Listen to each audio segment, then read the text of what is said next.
le peuple gabonais s'est souverainement prononcé le 16 novembre 2024 sur le projet de loi de constitution soumis par les autorités de transition. À l'issue de ce scrutin, le ministère de l'Intérieur a annoncé des résultats dont il nous faut prendre acte, faire le bilan et tirer les leçons pour les élections à venir. Ainsi, un total de 868 115 électeurs répartis sur l'ensemble du territoire et à l'étranger étaient appelés à choisir entre le bulletin vert du oui et le bulletin rouge du non. Au cours de cette consultation présentée comme historique par les autorités de transition, sur 463 066 votants, il ressort 454 173 suffrages exprimés et 9 983 bulletins blancs ou nuls. Le oui l'emporte avec 416 983 voix, soit 91,98%, et le non subit une déconvenue en obtenant que 37 302 voix, correspondant à 8,20%, dans un contexte de taux de participation de 53,54% et un taux d'abstention donc de 46,46%. Ce sont les résultats du ministère de l'Intérieur. Ce taux de participation est plus faible que celui de la présidentielle d'août 2023, établi à 56,65%. Nous connaissons tous la suite des événements. Chers compatriotes, les résultats du référendum annoncé par le ministre de l'Intérieur le 17 novembre 2024 suscitent des observations ci-après. Sur le plan de l'organisation du processus électoral, depuis la loi 19/2024 du 5 août 2024, modifiant et supprimant certaines dispositions de la loi 7/96 du 12 mars 1996, modifiée portant dispositions communes à toutes les élections politiques, la préparation et l'administration des élections et du référendum incombent exclusivement au ministère de l'Intérieur.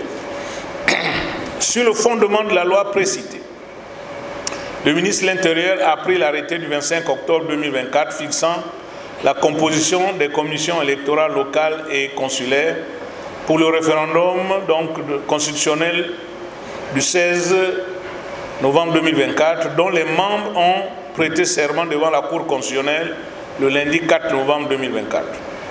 Toutefois, la rétrocession de l'organisation des opérations électorales et référendaires au seul ministère de l'Intérieur, qui compose unilatéralement les commissions électorales sans veiller à la représentativité des camps du oui et du non au sein de l'appareil électoral, a constitué à la fois un recul démocratique et un défaut de garantie de transparence, de nature à susciter un doute légitime sur l'impartialité des membres des commissions composées.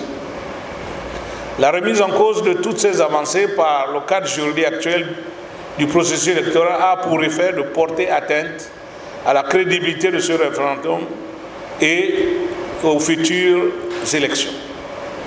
Tout cela préfigure des prochaines contestations électorales.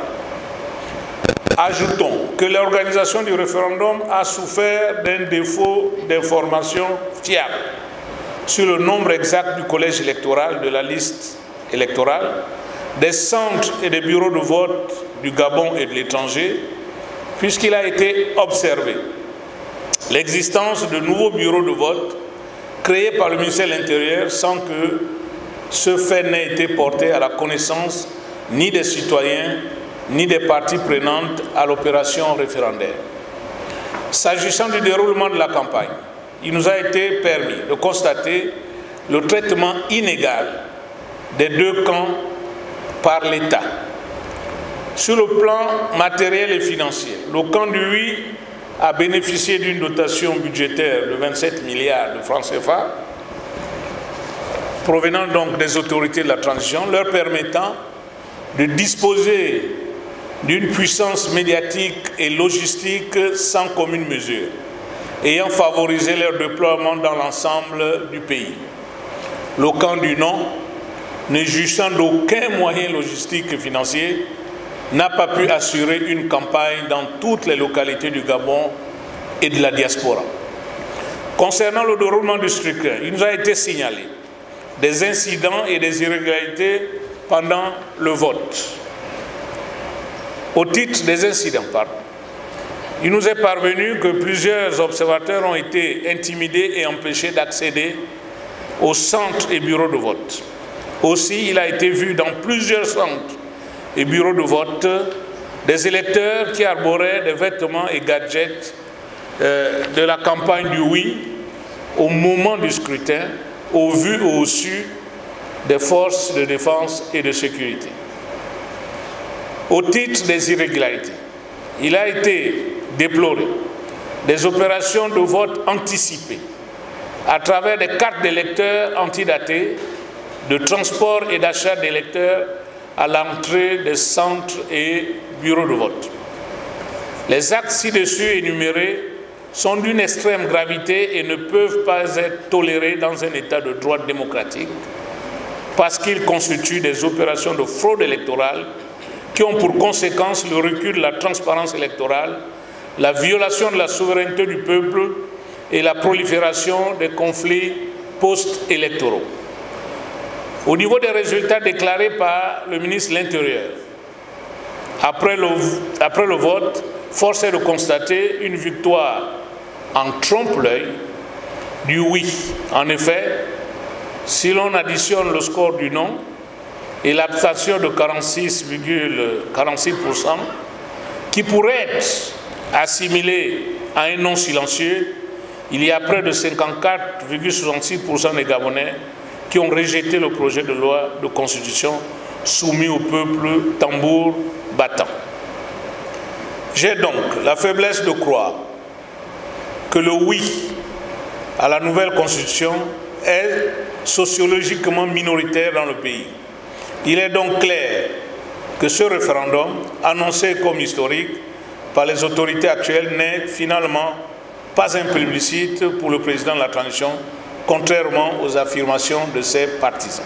Au contraire, il s'avère à minima une contre-performance, à maxima un échec, au regard d'une part des moyens inéquitables dont ont indûment disposé les partisans du oui, et d'autre part de la personnalisation de la campagne par les acteurs de ce camp, résumant le scrutin à une adhésion ou au rejet de la personne du président Brice Clotaire Oligui Nguema.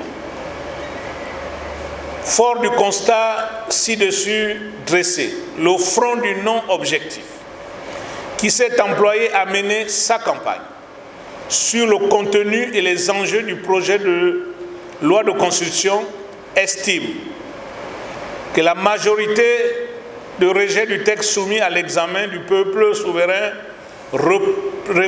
repose d'abord sur la compréhension des dangers que contient le projet de constitution. Cela s'est traduit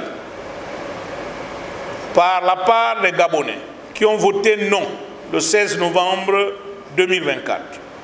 Ensuite, elle s'incarne dans l'abstention observée lors du référendum à cause du défaut de garantie de transparence électorale qui n'a pas convaincu une grande partie des électeurs de se rendre aux urnes, en plus de n'avoir pas été convaincus du contenu du projet sur lequel ils allaient se prononcer. Les observations énumérées ci-dessus nous conduisent à tirer plusieurs leçons. Mesdames et messieurs, chers journalistes, le front du non-objectif au projet de constitution croit que la transparence électorale est un enjeu démocratique central. De fait, elle garantit l'intégrité des élections et du référendum à travers l'impartialité des autorités électorales et la sincérité du scrutin gage de la confiance des citoyens dans le processus électoral.